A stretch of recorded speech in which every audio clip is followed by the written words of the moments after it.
un argentino, mira, te lo presento, Nicolás Moraz, y él está en vivo desde el Cono Sur. Entonces, tú eres Nicolás, buenas noches. Muy buenas noches, Rubén. Buenas noches, don Gregorio. Lo estaba escuchando con mucha atención. ¿Tú eres Nicolás, tanguero? ¿Tú eres tanguero? te digo, nosotros somos, yo a veces lo digo, yo creo que la primera y la única generación de mexicanos sudamericanos, porque a nosotros, a mi generación, pues nos educaron pues todos los exiliados argentinos, chilenos, uruguayos en los 70s, ¿no?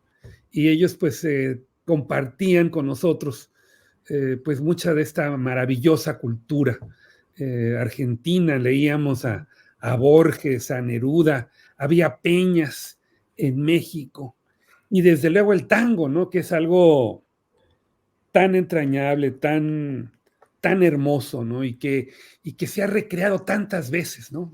Ha surgido de tantas maneras.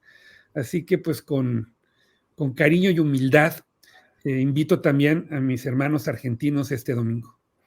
Muy bien, y cuando vuelvas a ir a Buenos Aires o al Cono Sur, allá está Nicolás Moraz, sería bueno que se Fíjate que encuentren yo por allá. iba a Buenos Aires cada 2 años. Sí. Yo era jurado de la Bienal de Arte en Buenos Aires, pero desgraciadamente, fíjate, me da una gran tristeza, pero me dijeron que pues este año no la van a poder hacer. Aparentemente la situación está muy difícil, y entonces pues este es un proyecto artístico que llevaba ya casi 20 años, ¿no?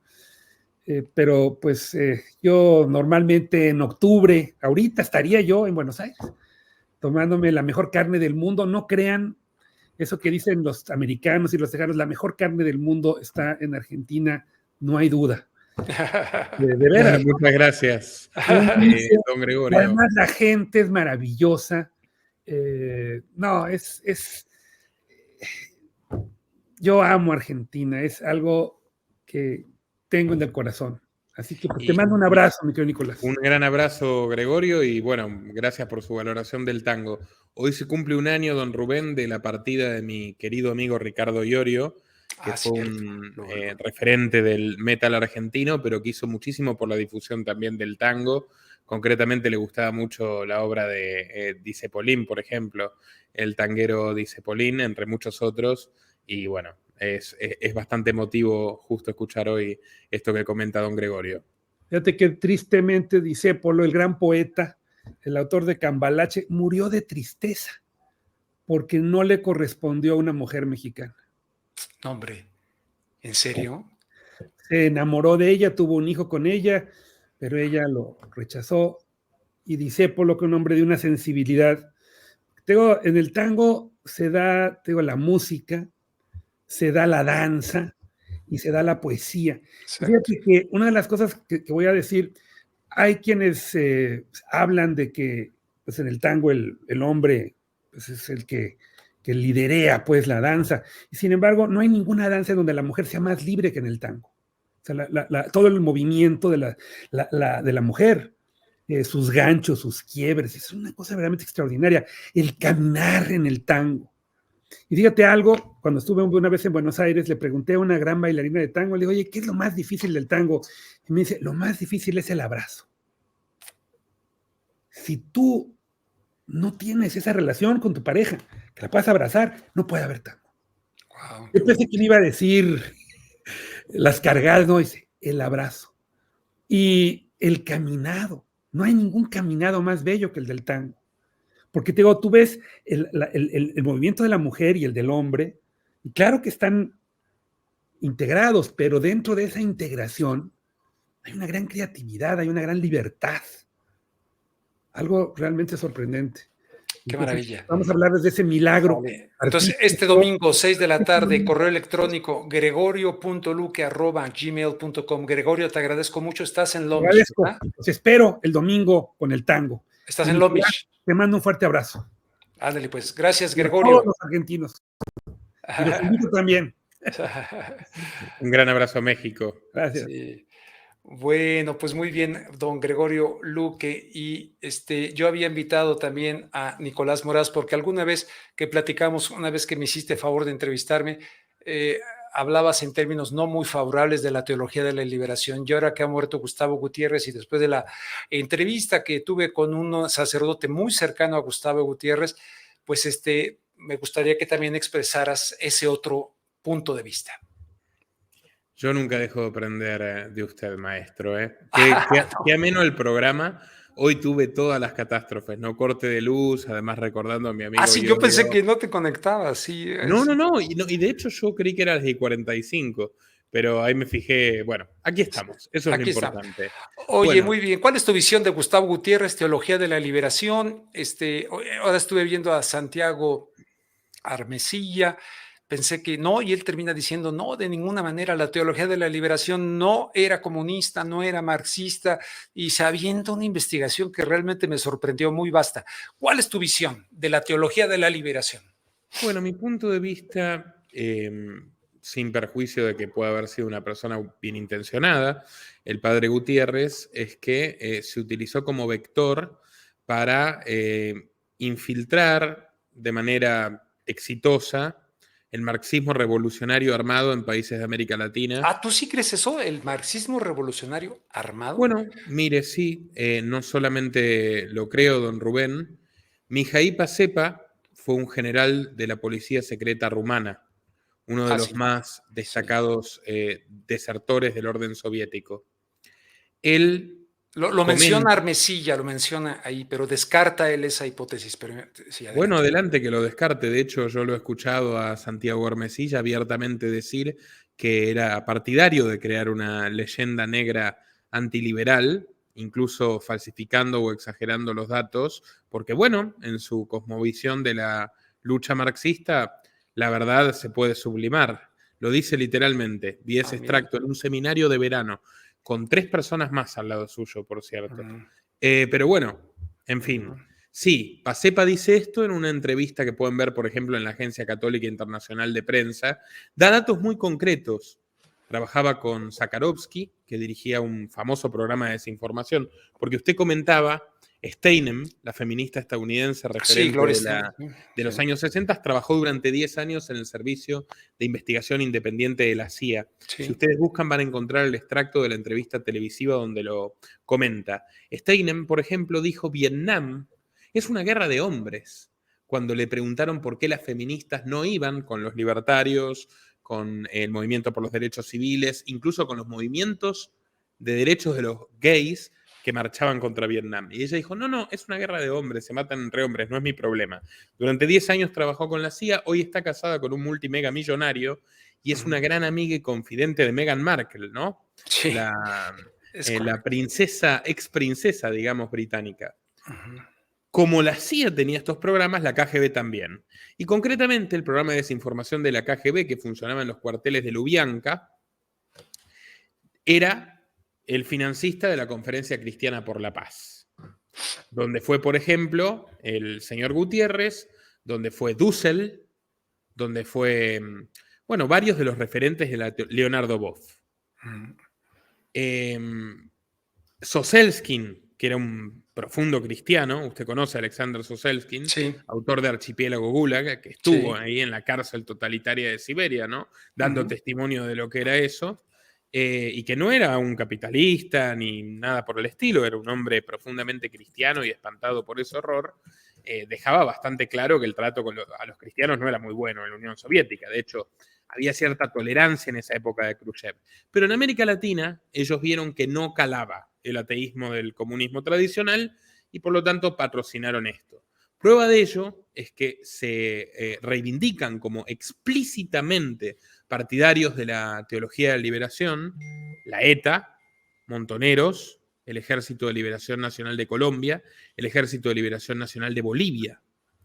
Y respecto a la ETA tengo datos muy concretos, don Rubén. Hay un libro que yo le recomiendo a cualquiera que quiera ahondar en este tema para que no se quede esto en una mera declamación. El libro se llama ETA, yo te absuelvo. El papel clave de la Iglesia en el proceso de Burgos es del periodista español Pedro Ontoso. A ver, ahorita lo pongo, ahorita por lo pronto, perdón la interrupción, nada más, puse porque es el que citas, ¿no? La teología de la liberación, creada por el KGB para destruir la iglesia desde dentro, así lo afirma Ion Mihai, ¿cómo se pronuncia? Pashepa, general de inteligencia soviética y el desertor de mayor rango del bloque comunista durante la Guerra Fría, y aquí está el famoso regaño de Juan Pablo II, que evidentemente sí se fue a apoyar allá con Ronald Reagan y todo para terminar con la Unión lo quisieron Soviética. matar a Juan Pablo II y lo quisieron matar los jesuitas, que de hecho, tanto los jesuitas como la mafia del Banco Vaticano estuvieron detrás del probable homicidio de Juan Pablo I, que era un hombre bastante más justo incluso y piadoso que todos los sucesores, ¿no? También el Papa de la sonrisa, que le llamaban. Que era un buen hombre de verdad, que tiene perdone, Rubén, el primero que combate la teología de la liberación no es Juan Pablo II, es Juan Pablo I, que él tiene redactada una durísima reprimenda a los jesuitas. Yo se la mando con mucho gusto, por favor, me interesa porque este mucho. tema lo tengo bien estudiado, respecto a el patrocinio de la teología de la liberación y la exaltación de la violencia armada en América Latina. Al mismo tiempo, Juan Pablo I cita, eso sí que era un buen cristiano, cita al dictador Videla y le da un feroz sermón del cual Videla sale con la cara, ahí está la fotografía, probablemente la puedan encontrar, sale con la cara gacha y profundamente consternado porque el tipo condena la violencia de los regímenes militares de derecha también y el rol de la iglesia como cómplice. Entonces el tipo se metió con la iglesia de las dictaduras de América Latina y con los grupos de sacerdotes que tomaban las armas en América Latina, o sea, fue ecuánime. Y además tenía el intento o por lo menos hizo el intento de desarticular la trama mafiosa del Banco Vaticano, que es muy, muy candente en esa época. Un escándalo tremendo fue, que el asesinato de Cindona, Michael Cindona, bueno, en fin, una crisis histórica del Vaticano. 33 días dura en el cargo. De hecho, él cuando lo nombran papa, a Juan Pablo I, él se escapa del colegio de los cardenales, huye. O sea, lo tuvieron que ir a buscar porque era un hombre muy humilde, porque no estaba preparado para este rol y porque sabía que si hacía lo que dictaba su conciencia iba a terminar mal. Siempre le decía a su secretario irlandés, que escribió un libro muy bueno sobre el tema, yo sé que me van a matar. Entonces el tipo se ganó a todos los enemigos en la iglesia. Y fue en contra del Banco Vaticano, ¿no? Claro, exactamente.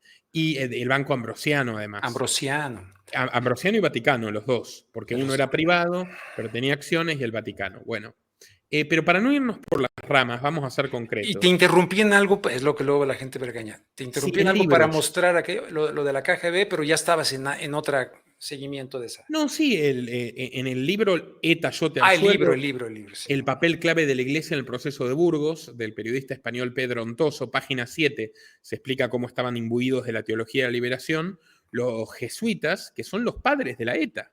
Los tipos le daban los papeles para los panfletos, los refugiaban.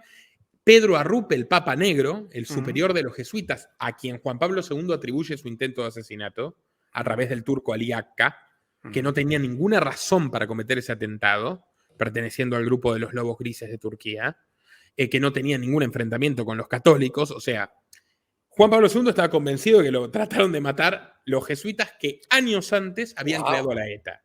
El libro lo cuenta, cómo la iglesia, y particularmente el rol de Arrupe y la Compañía de Jesús, defienden a los primeros terroristas de la ETA, a los que iban a ser condenados a muerte, pero finalmente por la presión del Vaticano, que el Papa termina cediendo por la presión de los jesuitas a su vez, terminan siendo condonados por Franco. Habían matado a Carrero. ¿Me repites el nombre del libro? A ver si lo puedo encontrar. El libro se llama ETA, yo te absuelvo, el papel clave de la iglesia en el proceso de Burgos, y el periodista español es Pedro Ontoso. Página 7, la teología de la liberación.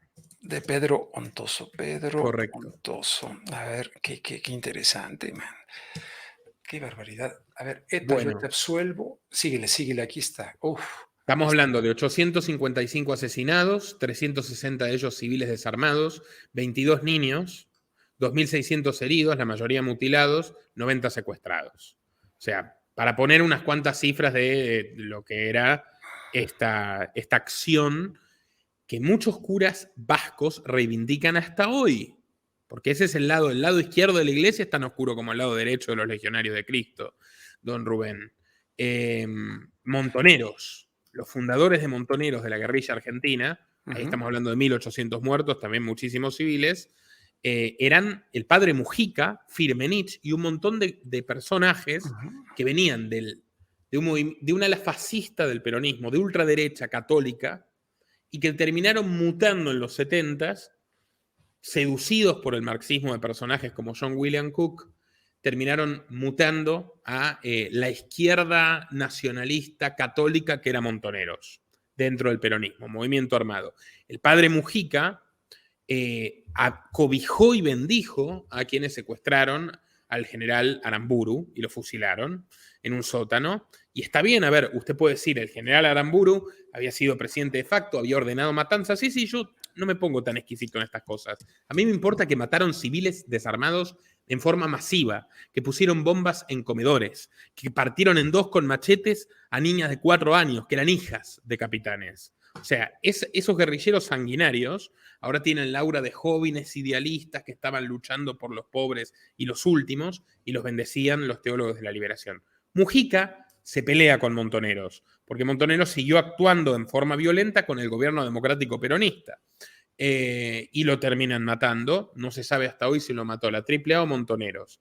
Está la teoría de que lo entrega Bergoglio. Aquí está, caray, que lo entrega Bergoglio al padre Mujica. Sí, está la teoría. Lo estamos viendo al padre Mujica, ¿no? Es él. En esa época me toca este tema, es que yo adoro este tema, Rubén. Usted me dice hasta cuándo, no quiero robarle el tiempo. Vamos, sí. Este tema lo tengo estudiadísimo. Leer, por favor, el libro El silencio de Horacio Verbitsky sobre la cuestión de Bergoglio y los 70s. Es absolutamente claro. Horacio Verbitsky. Yo lo estuve. Era jefe. Verbitsky era terrorista, era jefe de inteligencia de Montoneros. De hecho, delator, entregó a la Fuerza Aérea a muchos de sus compañeros, Horacio Verbitsky, y escribía libros para un brigadier, era doble agente de la dictadura y de los Montoneros. Luego se convirtió en director del CELS, que fue una institución, Centro de Estudios Legales y Sociales, es en realidad, pero fue una institución noble creada por el padre de una de las víctimas de Bergoglio. Ahora le cuento la historia si quiere, y que terminó cooptada por Soros y por ni más ni menos que la Foreign Office británica, que directamente en la página de financiamiento del CELS puede ver quién lo financia. Pero Verbitsky es un gran investigador. Y el libro de Bergoglio es perfecto y tiene las documentaciones exactas, que son pruebas concluyentes por las cuales Bergoglio estuvo sentado en un tribunal de haber entregado curas, catequistas, gente inocente, y se salvó por ser elegido papa. Esa es la realidad. Pero el libro es durísimo y tiene muy buena documentación porque el tipo estaba ahí, porque fue un protagonista. Y tú lo dices en tu documental que tienes sobre el Papa. Exacto. Bergoglio en esa época, ahora Bergoglio le hace el obituario a Gustavo Gutiérrez y qué linda la teología de la liberación, pero en esa época él era el ala de la derecha y entregó a 2 sacerdotes que eran partidarios de la opción preferencial por los pobres, que no estaban vinculados con la guerrilla, que no tenían ningún vínculo con la lucha armada, que eran el padre Orlando Llorio, que yo hablé con su hermana, y el padre Franz Jalix. Por cierto, el padre Franz Jalix sobrevivió al secuestro y a la tortura, escribió sus ejercicios de meditación, donde queda claro que Bergoglio los entregó. Llorio lo decía abiertamente, Jalix lo escribió en el libro Ejercicios de Meditación, prominente jesuita, y cuando Bergoglio asume en el papado, lo último que se sabe de Franz Jalix, porque es la investigación a la que más le entregué en mi vida, porque lo seguí, lo llamé por teléfono, le escribía todas las direcciones. Lo último que se sabe de Franz Jalix es la carta que le envía Graciela Llorio, la hermana del padre Orlando Llorio, hoy también fallecida, de la cual yo tengo copia en la Argentina, certificada por escribano, donde el padre le dice: por favor, Graciela, no insistas más, dejemos este tema, ya pasó, voy a sufrir represalias. Ese es el espíritu de la misiva, yo lo expongo en el documental del Papa, está para quien lo quiera ver. Franz. Y eso es lo último que se sabe del padre Jalix, hasta que lo declaran muerto años después. Nadie sabía dar con su paradero, por cierto. O sea, al padre Jalix lo desaparecieron 2 veces. La primera en los 70s, cuando lo entrega Bergoglio a la Marina, a sus amigos de la Marina. Verbitsky muestra, yo lo expongo en el documental y está en el libro, muestra el documento de Cancillería, donde el padre Jalix, que ya está perseguido, pide por su pasaporte para poder irse del país. Y Bergoglio aparece en la Cancillería de Videla y les dice: bueno, sí, denle el pasaporte, y en el anverso escriben: el padre Bergoglio dice que no le demos el pasaporte, que está vinculado con organizaciones extremistas, que además tiene estos líos y estos líos. Lo entregó. Básicamente fue y formalmente dijo, sí, te voy a ayudar, pero en realidad lo terminó entregando para que se lo lleven y lo torturen. Y volvió a desaparecer este hombre a partir de 2013, cuando Bergoglio sube al poder. Como le digo, la última prueba de que Franz Jalic vivió, literalmente, es la carta que le envía a Graciela Llorio diciendo, Graciela, no insistas más, cuando Graciela le dice, tenés que volver a hablar, tenemos que decir quién es este personaje. Fueron terriblemente torturados. Pueden buscar el testimonio de Llorio, se ponen a llorar, de hecho, si lo escuchan. Después de mi documental se hizo un documental del entorno de Llorio, católicos de izquierda, por cierto, que se llama Si gritas, llorarán las piedras. La película se llama Llorarán las piedras, una película documental. Los testimonios de Llorio son terribles. ¿Y sabe qué? ¿Sabe el nivel de ironía grotesca del destino? Llorio fundó el Centro Cristiano Nueva Tierra en la Argentina. Después de la tortura, de cuando lo sueltan casi muerto, y él cuenta cómo se hacía encima, cómo lloraban, cómo rezaba, cómo se acordaba de su mamá. O sea, los testimonios son espeluznantes. Y él creó el Centro Cristiano Nueva Tierra por la cuestión también de la ayuda a los pobres, etc. El tipo se termina muriendo cuando Bergoglio ya era cardenal y todo el tiempo temía por su vida, y quienes lo suceden, que no son sacerdotes, son laicos, terminan convirtiéndolo en el Centro Factor Francisco y hacen la revista Factor Francisco y empiezan a ensalzar y endiosar a este asesino que comanda la Iglesia Católica. ¿Y por qué digo asesino? Porque a ellos casi los matan, a ellos que lo escucharon hablar con quienes lo torturaban detrás de la pared en la Escuela de Mecánica de la Armada. Porque esa es la magnitud de los testimonios. Perdón, si callan, gritarán las piedras, en busca Correcto. de Orlando Llorio. Esto está sí, aquí señor. en YouTube. Aquí lo están viendo. Sí. Adelante. Y pueden buscar los testimonios de Llorio sobre la reclusión, y pueden buscar las audiencias de Bergoglio por el caso ESMA, cuando era cardenal, que están en internet todas grabadas íntegramente, sus testimonios, sus mentiras, las inconsistencias de todo lo que dijo. Y pueden buscar el libro El silencio de Horacio Verbitsky, y pueden ver los archivos documentales que yo mismo he subido para que lo vean en el documental del Papa, que en su día llegó a 3 millones de personas y que lo tenemos republicado en el canal.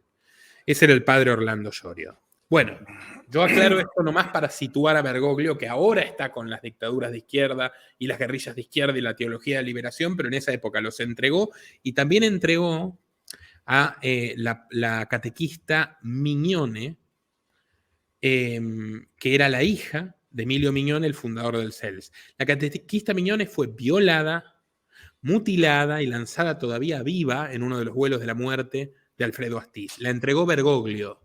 Y el fundador del CELS, el señor Mignone, Emilio Mignone, antropólogo si no recuerdo mal, que se lo termina legando a Verbitsky.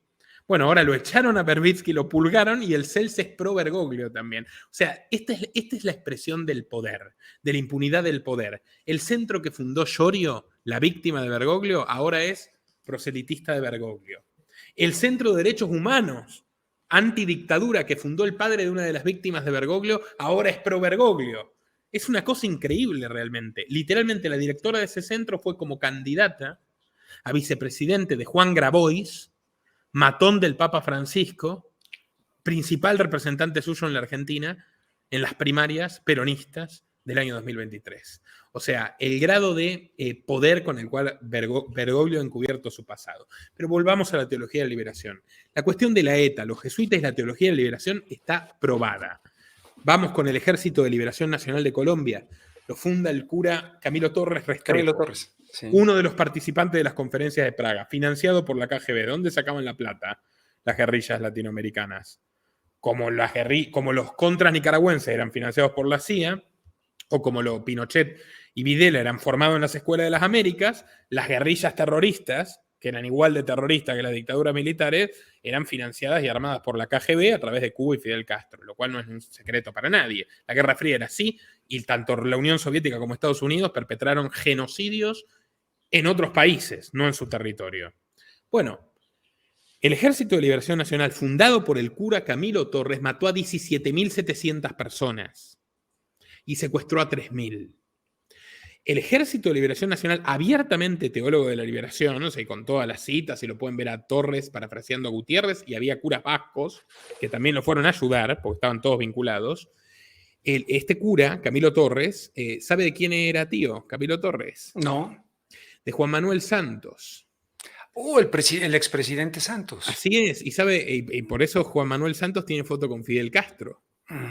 ¿Lo sabía? No, no lo sabía. Bueno, la foto sí, pero no sabía que Camilo Torres era su tío. No, no lo sabía. Y esto es curioso porque usted habló Oye, de del Movimiento de Liberación Nacional, el mismo que dijo Petro recientemente y antes que apoyó Claudia Sheinbaum. No, Petro ¿No? dijo que Sheinbaum perteneció al M-19, que fue su movimiento perdón. terrorista.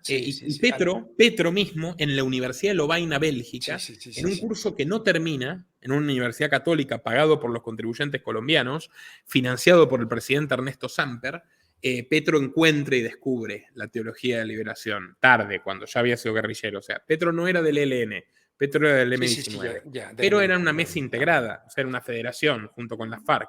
Sí. Bueno, estos muchachos, o sea, Rubén, hay que decirlo, contribuyeron al objetivo de Rockefeller de disminuir la población en América Latina, ¿no? Sendero Luminoso mató a 100.000 personas. No nos olvidemos de estas cosas.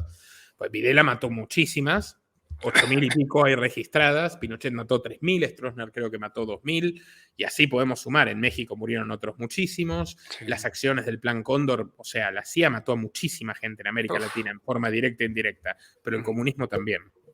El Ejército de Liberación Nacional de Colombia, 17.000, como le digo. Tenemos montoneros, tenemos un rol ahí también en los tupamaros uruguayos, pero fundamentalmente, don Rubén, ahora son globalistas. Yo lo escuchaba hablando de la Agenda 2030 y el no tendrás nada y serás feliz. Sí. Si nos ponemos profundos, ahí yo puedo viajar a las raíces en el pobrismo cristiano primitivo también de estas cosas, pero bueno, Leonardo Boff es una figura decisiva en el nuevo orden progresista que usted critica como yo. Boff en el 92 preside la cumbre de Río, donde se lanza la Agenda del Milenio, junto con Stanley Johnson, el padre de Boris Johnson. Leonardo Boff es el autor... El padre de Boris Johnson, para que la gente sepa, recuerden, el güerito este del pelo despeinado, sí. De origen turco, by the way. Teóricamente derechista, además. Teóricamente derechista, sí. Sí, que era derechista, pero son como los izquierdistas de Davos. Este era derechista, pero hizo todos los planes ecológicos y sanitarios de Bill Gates a la perfección. Tienen la foto riéndose juntos, ¿se acuerda? Sí, sí, cómo bueno, no. Sí.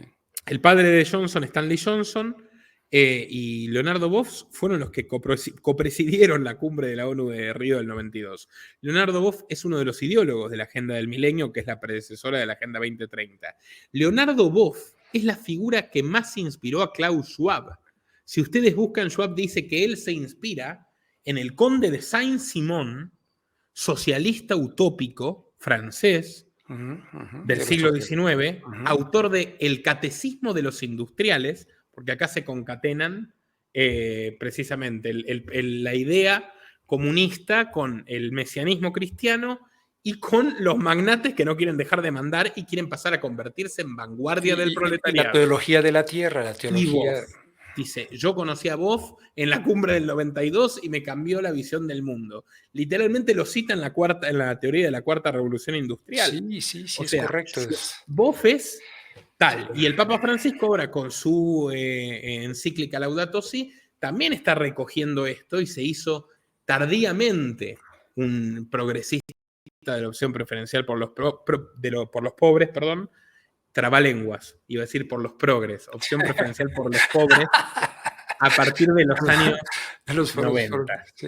Bueno, entonces, esa idea de la teología de la liberación no es que digamos que fue un lecho de rosas de cantantes hippies que adoraban a Jesús y abrazaban a la humanidad. Bueno, hubo buenos sacerdotes de izquierda que no levantaron un fusil, que no mataron a nadie, que terminaron muy mal. Llorio y Yalix. Bergoglio los entregó. Son dos ejemplos de muchos. Hubo muchos curas que terminaron asesinados por estas dictaduras sangrientas y que eran gente buena, independientemente de que yo no comparta sus ideas. Gente noble, gente que ayudaba al prójimo. Pero hubo otros. Perdón, luego me critican de que interrumpo. A ver, no te olvides lo que estás diciendo, pero trato de incluir, dicen aquí, falso, Sendero Luminoso no mató a 100.000 personas. Usted miente, soy peruano y usted miente. Bueno, muy bien, podemos discutirlo cuando quiera. Yo traigo los datos con gusto. Y además desplazaron a 1 millón. Y además le voy a decir más, y esto está documentado, Sendero Luminoso agarraba a las comunidades indígenas, mataba a los hombres, violaba a las mujeres y a los hijos los convertía en esclavos. Abimael Guzmán, ese no era teólogo de la liberación, No, eran no, maoístas. el presidente Gonzalo, sí, maoísta. Abigail Guzmán, y además lo reivindicaba. Y a eso le decían granjas revolucionarias. Y Fujimori, atroz criminal, por cierto, que también a mí me atacan los de derecha por decir que Fujimori fue un asesino, porque fue un asesino. Sí, lo fue. Fujimori luego los combatía a estos bárbaros, por eso la gente lo apoyó de manera masiva, porque estaban hartos, pues yo conozco a los peruanos que se fueron a Argentina, Paraguay, que huyeron de eso. Y Fujimori aprovecha la coartada de acabar con los asesinos de Sendero Luminoso para llevar su propio programa de esterilización forzada a campesinas. Absoluto. 300.000 personas, financiado por el USAID, ¿no? Por la agencia USAID filantrópica de los Estados Unidos. Sí. Oye, pero te interrumpí al meter eso. Sí. A ver, retoma lo que estaba diciendo, porque me regañan aquí horriblemente. No, es que yo solo le digo que le doy los datos porque... Sí, no, pero quise que le contestaras a esta persona y a ver, ¿no? Y si claro que sí. El EPP paraguayo, por ejemplo, la guerrilla paraguaya, que es la más modesta de todas, pero que sigue activa. 80 muertos, varios secuestrados. Cecilia Cuba, si no recuerdo mal, una de ellas la enterraron viva. Eran 11 seminaristas, los fundadores del partido Patria Libre devenido en EPP. 11 seminaristas. Hay además alumnos del Cristo Rey, de los círculos jesuitas paraguayos, que son, imagínense, ¿no? Yo fui a ver personalmente las reducciones, que la mitad de la reducción era un calabozo, porque las idealizan como las reducciones jesuitas, era una maravilla, los indios vivían en armonía y no tenían puertas ni ventanas, y los jesuitas elegían quién se casaba con quién para procrear y los andaban vigilando de que copulen lo justo y necesario. O sea, los jesuitas son gente oscura. Voltaire, que yo soy un amante de Voltaire, hasta Voltaire, que fue a escuela jesuita, replicó la propaganda. O sea, Voltaire, que era un férreo crítico de los abusos de la iglesia de la época, decía, sí, los jesuitas son muy buenos, pero uno va a los archivos y eran terribles. ¿Y quiénes cuentan lo que eran los jesuitas? Los propios jesuitas. El padre Juan de Mariana, que es por cierto un preeconomista, un hombre que analizó, fue un pionero de analizar la inflación en oro que producía el extractivismo del Imperio Español, un tipo interesante, era jesuita, y escribió una crítica al gobierno de la Compañía de Jesús y lo metieron en un calabozo. O sea, pero bueno, estos tipos los tengo bien seguidos. No, se nota, eres una enciclopedia del tema, qué bárbaro. Este tema lo amo, Rubén. A mi juego me llamaron. Bueno, por eso, es que a mí me interesa mucho esta cuestión del ala izquierda de la iglesia, porque es impresionante cómo los tipos han conquistado poder. ¿Sabe quién estuvo a punto de ir con los sandinistas y con Ernesto Cardenal, el cura que era ministro de Daniel Ortega, el mismo Daniel Ortega que ahora saca a los sacerdotes de la iglesia con el rifle en la cabeza? Sí. Bueno, Hunter Biden. Uf. Porque Hunter Biden estudiaba en la Jesuit. Increíble, ¿en serio? ¿El hijo de Biden? Pero búsquelo. Hunter Biden estudiaba en la Jesuítica Universidad de Georgetown en Washington, D.C., que hay gente que se confunde que cree que Guadalupe está en Georgetown. No, Guadalupe está en la George Mason. Sí, Georgetown es la universidad, la de Washington, D.C., sí. Jesuita de Washington, D.C. Allá en el sector sí. Donde está de profesor de Hunter Biden, John Podesta. Hunter estaba metido en los grupos de la teología de la liberación. Peleado con el papá, porque el padre nunca le dio bola. Yo hice el documental de Hunter, es un tema divertidísimo. Hunter para mí merece su propia miniserie. Sí. Pero bueno, Hunter en esa época empieza a ir a estos grupos de los cristianos de izquierda y lo quieren convencer de ir a Nicaragua. Y yo conozco a alguien que también lo mira, usted lo quiere mucho, mi amigo Guillermo del canal Voces Alternativas. Yo ya se lo recomendé por el tema del sionismo. No me has dado su contacto, ¿no?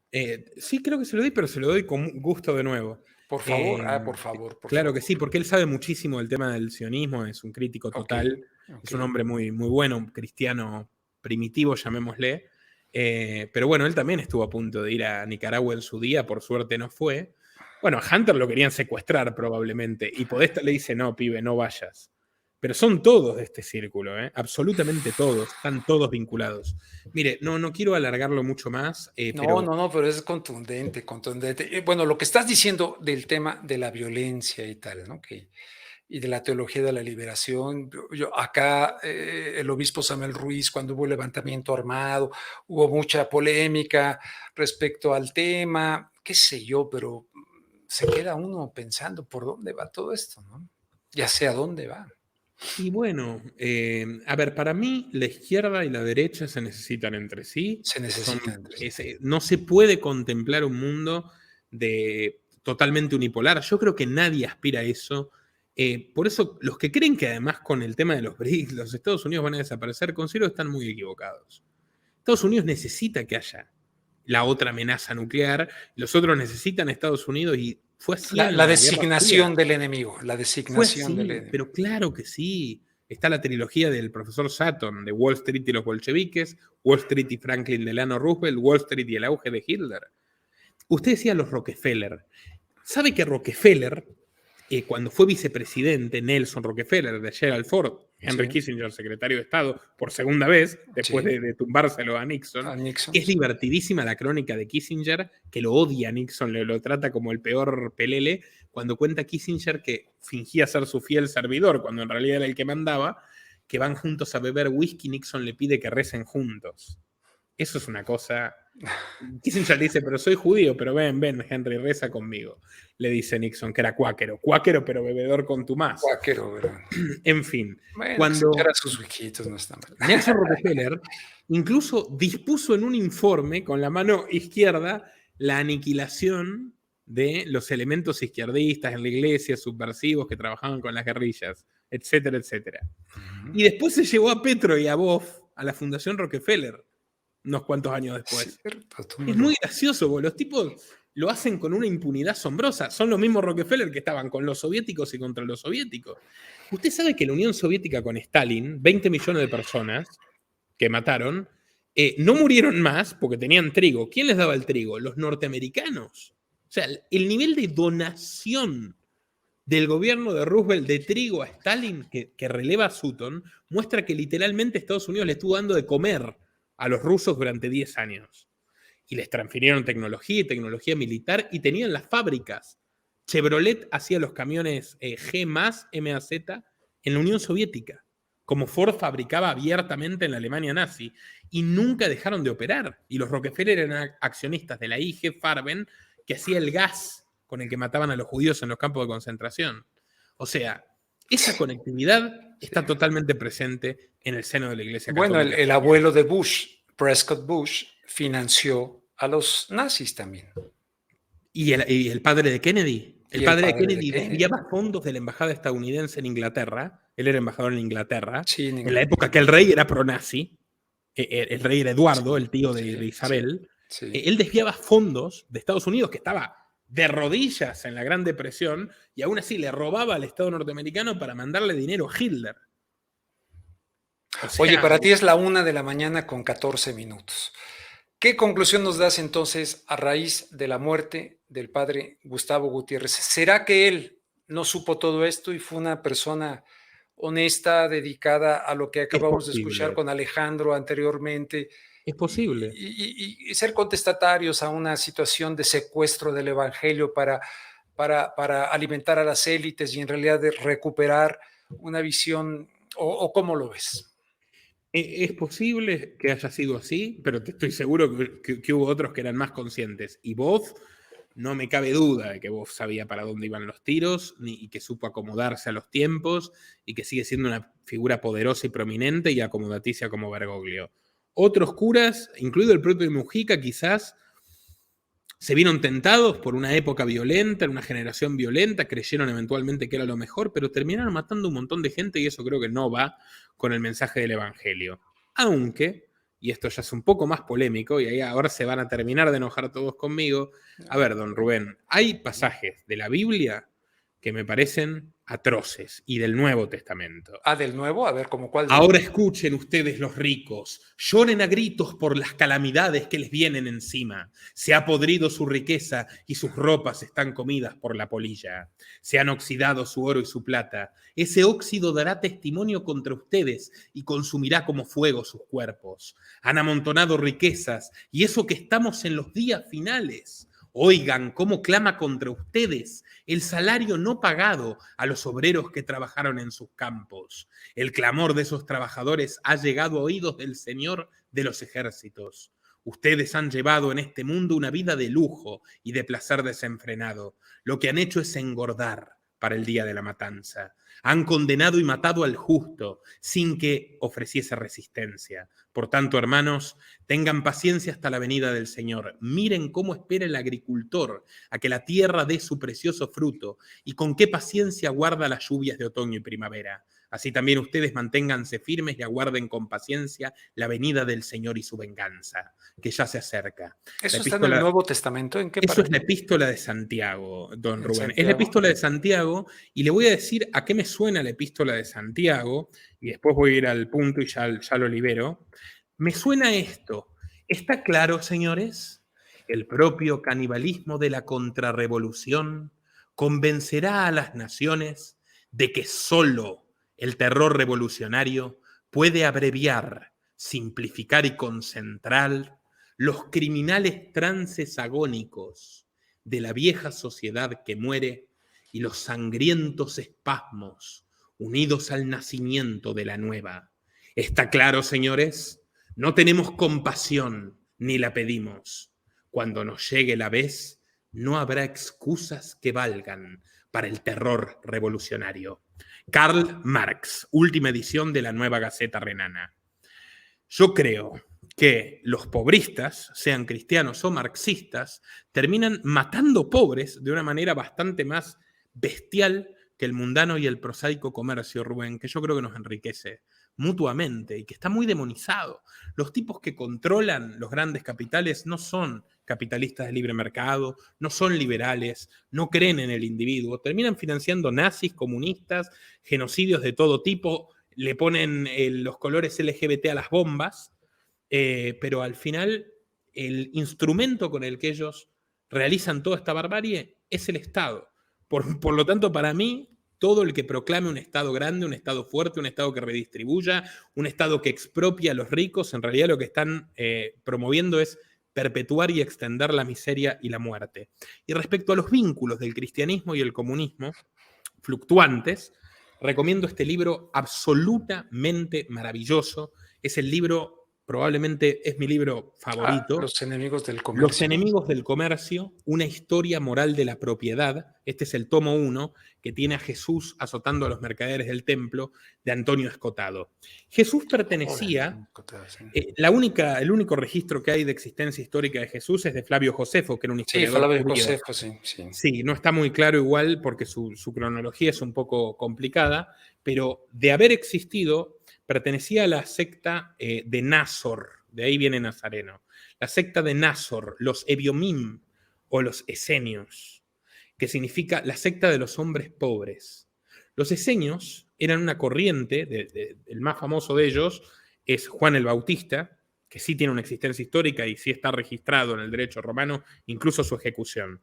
Los esenios eran una secta judía que se posicionaba firmemente contra los fariseos y contra otras corrientes religiosas más cosmopolitas, irónicamente más pacíficas, como el banquero Alejandro Lisímaco, por ejemplo, y ellos consideraban que todo lo mundano, todo lo material...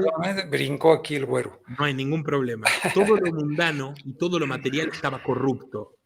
Que la vida terrenal era un insulto contra, digamos, la salvación o la siguiente vida o la eternidad. Por lo tanto, eran ascéticos, eran asexuales, eran pobristas extremos, estaban aislados en el desierto y se daban constantes baños o abluciones de pureza. Hasta que un día pasaron a tomar la acción violenta y empezaron, por ejemplo, a realizar incursiones como expulsar a los mercaderes de los templos, mercaderes que ofrecían ofrendas rituales, que estaban dentro del rito. No estaban haciendo negocios espurios o pecaminosos. Pero el punto era que los esenios interpretaban el 7º mandamiento, no robarás, como no practicarás el comercio. La idea de que el comercio es robarle a otro, aprovecharse de otro, de que hay explotación subyacente detrás de cualquier acuerdo material o transacción entre los hombres. Esa es la raíz, desde mi punto de vista. En realidad, desde el punto de vista de Escotado, que se pasó 17 años de su vida haciendo esto, son 3 libros, este es el tomo 1. Esa es la raíz del germen comunista, del pensamiento pobrista, que, a ver, si quieren ver la aplicación de lo que es un mundo igualitario, miren la Edad Media. De hecho, hay un capítulo acá que se llama Una religión para el ocaso de Roma. Don Rubén, yo sé que usted es católico, no quiero ofender a nadie. Yo simplemente estoy dando una interpretación. Yo soy absolutamente tolerante a escuchar lo que estás diciendo. Es muy interesante. Es una opinión muy respetuosa, pero, a ver, fundamentada. Mateo, capítulo 10, versículos 34 a 36. No crean que he venido a traer paz a la tierra. No vine a traer paz, sino espada. Porque he venido a poner en conflicto al hombre contra su padre, a la hija contra su madre, a la nuera contra su suegra. Los enemigos de cada cual serán los de su propia familia. Jesús. Fíjate que lo que sí creo es que no se pueden tomar algunos aspectos de manera literal. Por eso existe la hermenéutica, que, claro. que es la ciencia de la interpretación, pero también la exégesis. Por supuesto. Sé que eso de la espada, incluso escuché personas a favor de la teología de la liberación que citaban eso como para poner... Eso es lo que le digo. Pero en realidad no. Lo entiendo bien, Rubén. Perdón, discúlpame, ok, porque pero lo que estoy queriendo decir es... ya entiendo, sí. Si uno lo lee literalmente, eso no es una santificación de la lucha sangrienta de clases como la que dice Marx. Sí, ¿no? Y la epístola de Santiago, que era hermano de Jesús en la Biblia, no es, no tendremos compasión ni la pedimos. Bueno, no tuvieron compasión ni la pidieron los del Ejército de la Liberación Nacional, los de la ETA. O sea, existe una interpretación extremista y, si se quiere, comunista del cristianismo desde el origen. Y está la que no, y está la de la piedad, y está la de tantas personas que combatieron esto, incluso que dieron sus vidas contra esto. Y tantos mártires cristianos como los que hay hoy en China, como el obispo Joseph Zeng de Hong Kong, 90 años, encerrado y torturado por la dictadura, y ni una palabra de Bergoglio pronunciándose al respecto. Y me lo has comentado ya, sí, y es verdad, sí. Pero bueno, en fin, quería dar este punto de vista. Me cuesta trabajo seguirte en todo lo que dices, porque la verdad, pues tienes muy, muy estudiado el tema. Mi corazón me sigue diciendo que sí, por ejemplo, hay una gran diferencia entre el Antiguo Testamento y el Nuevo Testamento, y sobre todo creo que hubo un secuestro por parte de la mastodóntica iglesia, ¿verdad? Yo recuerdo una vez, y le mando un fuerte abrazo al sacerdote César Corres.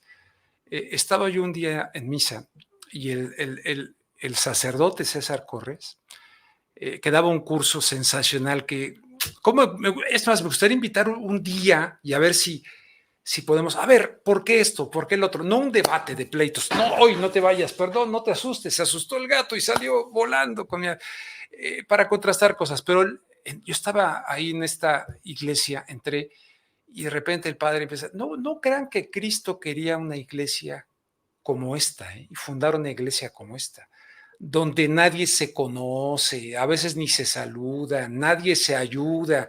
Una iglesia prostituta acostada con el poder. Si hubieras visto las caras de la gente, y muchos no regresaron a esa, yo al contrario, ¿no? Dijiste, bueno, después lo cambiaron, quién sabe dónde, lo quitaron de esa parroquia y lo mandaron y llevaron a otro tipo de curitas de esos que te tiran los rollos así. No, que no sacuden conciencias, ¿no? No sé, creo la parte del opio del pueblo, de la religión como el opio del pueblo, pero sí creo, y es lo que le trataba yo de comunicar a Alejandro antes, que en sí el mensaje cristiano en sí es liberador, en sí mismo es liberador. Lo entiendo perfectamente, don Rubén, pero si me permite una última. Por favor, claro que sí. Que es el último de todo, porque cuando decimos, cuando yo digo una religión para el ocaso de Roma, Roma era un modelo expansionista como el Imperio norteamericano en cierto punto, que de hecho tenía su propia visión aristocrática, porque, a ver, si dividimos dialécticamente entre amigos y enemigos del comercio, por ejemplo, la gran obsesión de la primera etapa de Roma era destruir Cartago. ¿Por qué? Porque Cartago no invadía. Cartago hacía colonias que construía desde cero en distintos puertos del Mediterráneo, y toda su influencia social en el Levante, inmensa. Cartago tenía 1 millón de habitantes, para que se den una idea, en la edad antigua. Era a través del comercio. Los cartagineses eran básicamente, de hecho, una colonia comercial fenicia. Ese modelo enfurecía a los patricios militares romanos de la Roma primitiva, que de hecho, veamos, el mito fundacional son 2 hermanos matándose. Esa es la historia de Roma, ¿no? Y bueno, no podían soportarlo. ¿De dónde viene la expresión Cartago delenda est? Cartago debe ser destruida. Es un alegato constante del senador Catón el Viejo para invadir y destruir Cartago a cualquier precio. Y esas son las guerras púnicas. Y de hecho Roma estuvo a punto de arruinarse por el genocidio que terminaron haciendo en Cartago, y Aníbal Barca los persiguió con los elefantes hasta los Alpes. Eran riquísimos los cartagineses, comerciaban desde la África subsahariana hasta China. Y era un lugar con mucho menos esclavitud. De hecho, Aristóteles en el libro La Política admira a la República Cartaginesa, que tienen mandatos limitados a 3 años. Eran unos tipos notables, y los borraron del mapa, mataron hasta el último, los romanos. No podían soportar que exista eso, porque era un imperio militar clerical. Los judíos eran una sociedad militar clerical, y los fariseos eran los más abiertos al comercio y a la interacción con las otras culturas.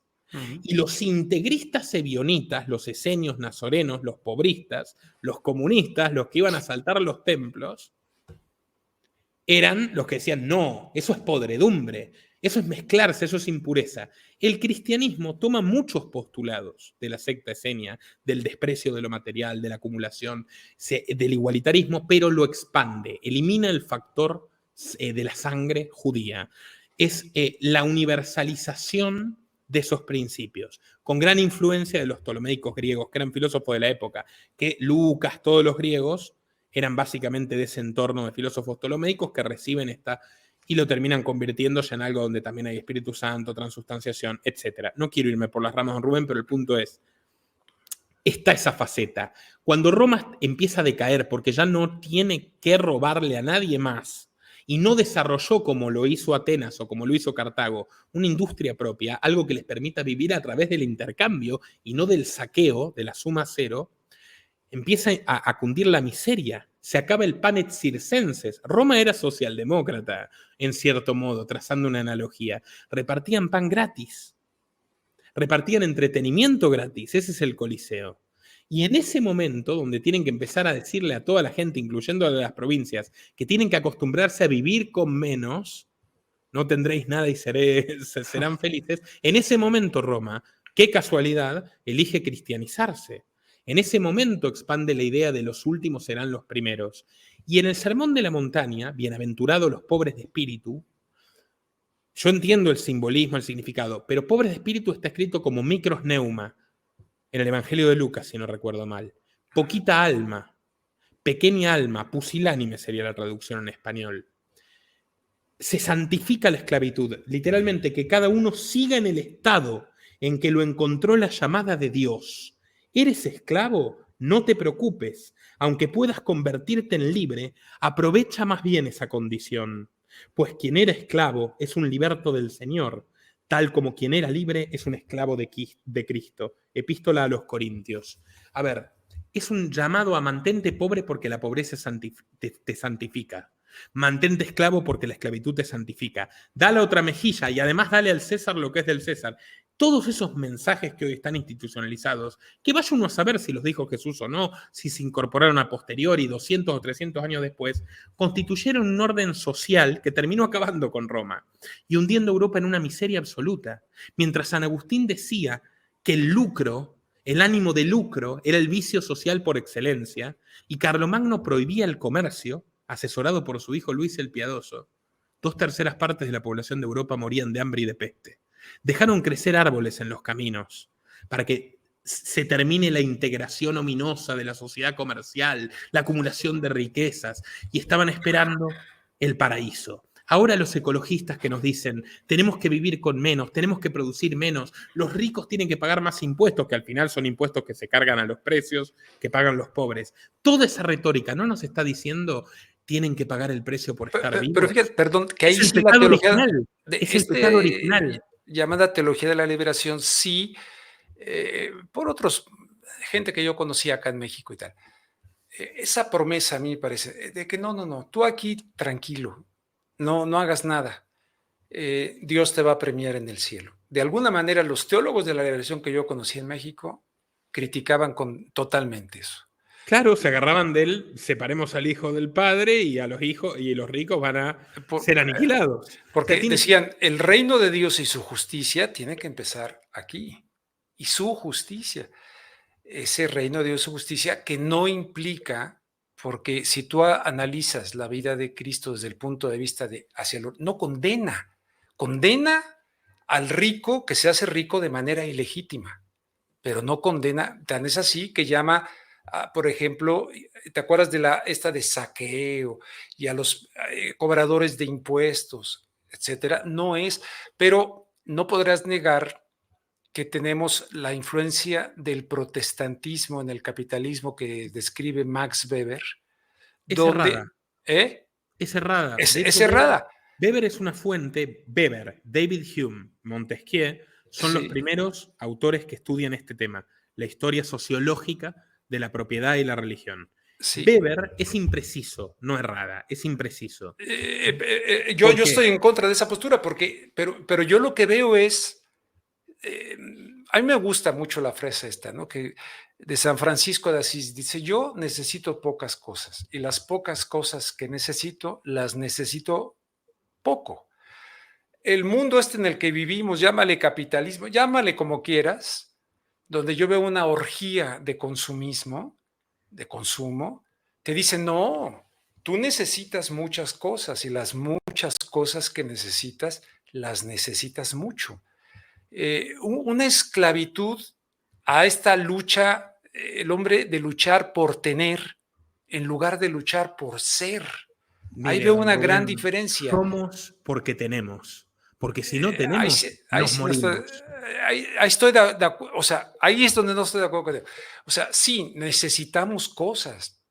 Y cuando dicen, busquen primero el reino, no sé qué, y de su justicia, y lo demás vendrá por añadidura. Pero busquen primero el reino de amor y de su justicia, y lo demás vendrá por añadidura. Es decir, o San Pablo, que él mismo decía, el que no trabaje, que no coma.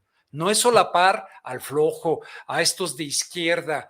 En realidad sí, porque piensa en el hijo pródigo. El hijo pródigo es el flojo que es perdonado y reivindicado. Bueno, y el laborioso... Bueno, tú no eres padre de familia, pero en un momento dado, si tuvieras, que hay un libro maravilloso, por cierto, ese sobre Rembrandt y el hijo pródigo, que es una cátedra de lo que significa eso. Es que me da la impresión que sí, tú tomas muy literal muchas cosas sin de esto y... Pero los teólogos de la liberación se lo tomaron literal y dijeron, vamos a traer el reino de Dios a la tierra, agarraron Apocalipsis, que dice, Apocalipsis dice literalmente, quienes se dedican al comercio esperarán el suplicio llorando y gimiendo, y se lanzaron a matar, y mataron a miles de personas. Entonces, yo digo, pueden interpretarlo literalmente si quieren y hacer calamidades, o pueden interpretarlo metafóricamente, benevolentemente, tomar el mensaje del amor y ponerlo por encima de todo, como creo que hacen la mayoría de los cristianos, y ser excelentes personas que aporten a la sociedad. Pero yo creo que la raíz pobrista es errada. Y don Rubén, cuando uno condena el tener, está condenando la libertad. No, pero no condena el tener, ¿eh? Yo no creo que el cristianismo condene el tener, sinceramente no lo creo. No, está bien, pero hay citas que pueden... Yo te decía, creo que lo que se condena es esa lucha por tener sin luchar por ser. Ahora, yo estoy de acuerdo, como le decía a varios amigos míos, a ver, ¿cómo le vas a hablar de Dios a una persona que no tiene comida en la mesa? Que se está muriendo literalmente de hambre, que los hay, y las ha habido en el planeta Tierra. ¿Cómo le vas a hablar de arte, de cultura, de la danza que nos narraba Gregorio Luque hace rato y del tango a gente que no tiene posibilidades de superar el satisfacer esas necesidades básicas que todos tenemos? Pero de ahí a que, no sé, a que no tengas ningún límite y que haya gente que incluso, mira, por ejemplo, Slim acá en México, que no me vengan con que ha sido el mejor empresario mexicano. Fue beneficiado por el expresidente de México, Carlos Salinas de Gortari. Y los Eso es posteriores. pecado. Eso es pecado. Y por los posteriores, Bueno, eso es daño, pero eso es enriquecerse de manera ilegítima. sí, yo estoy de acuerdo, Rubén. Usted sabe lo que yo pienso de los que se enriquecen a través del Estado, que son los que más se enriquecen, porque Sí, es el atajo. Pero exacto. Sí, justamente se enriquecen más en la medida que hay un Estado más grande que regule y que prohíbe a otros. Porque la condena para la riqueza siempre es vehiculizada por unos que quieren ser ricos solo ellos contra todos los demás. O sea, esa es la lógica por la cual los oligopolistas apoyan al comunismo, por la cual un industrial llamado Saint-Simon hizo el catecismo de los industriales. sí. ¿Por qué otro que se llamaba Friedrich Engels financiaba a Marx? ¿Por qué otro que se llamaba Charles Fourier o Robert Owen, el hombre más rico de Inglaterra? ¿Usted conoce esa historia? Está en el tomo 2 de Los Enemigos del Comercio. Cuando Robert Owen, el hombre más rico de Inglaterra, que es un ejemplo de cómo el capitalismo sacaba a la gente de la pobreza, porque él barría el piso de la fábrica y estaba orgulloso de haber empezado a trabajar a los 6 años, era pobrísimo. El tipo después pasó por su ingenio a ser oficial, ayudante oficial, ingeniero, que era todo un sistema meritocrático, lo pusieron de gerente, después abrió su propia fábrica y llegó a tener 6.000 empleados en Glasgow. Pero sabe, don Rubén, a Owen, que era profundamente cristiano originalmente, luego quería ser un milenio laico, pero originalmente era muy cristiano, le decía, ay, sí, la pobreza también me inquieta, ¿cómo puede ser que yo tenga tanto y otros tengan tan poco? Y se acuerda de San Jerónimo, que dice que el beneficio de alguien solo puede provenir del perjuicio sufrido por otros, que es una idea completamente errada. Y Owen dice, bueno, vamos a practicar el comunismo, voy a usar mi fortuna en esto. ¿Usted sabía que el hombre más rico del mundo, el Bill Gates del siglo XIX, invirtió 2/3 partes de su fortuna en construir una ciudad comunista en los Estados Unidos? Que se llamaba Nueva Armonía. No lo sabía, no. Bueno, y fue recibido como un héroe por el Congreso de Estados Unidos. En el seno de los Estados Unidos se llevó adelante el primer experimento comunista de la historia moderna, en la década de 1840, financiado por el hombre más rico del mundo, Robert Owen. Oye, y entonces todo esto del... Pero espere, ¿cómo terminó? El tipo invirtió las mejores máquinas de su tiempo, la mejor tecnología. Es más, le compró la ciudad a una secta comunista protestante. Hay un libro entero, por eso le digo que Weber era impreciso. Sí, Se llama Tratado de Sociología de la Religión de Charles Nordhoff, periodista prusiano en Estados Unidos. Muchísimas sectas protestantes comunistas hubo en los Estados Unidos. Una, llevada adelante por el reverendo Rape, construyó la ciudad de Armonía y Owen se la compró entera.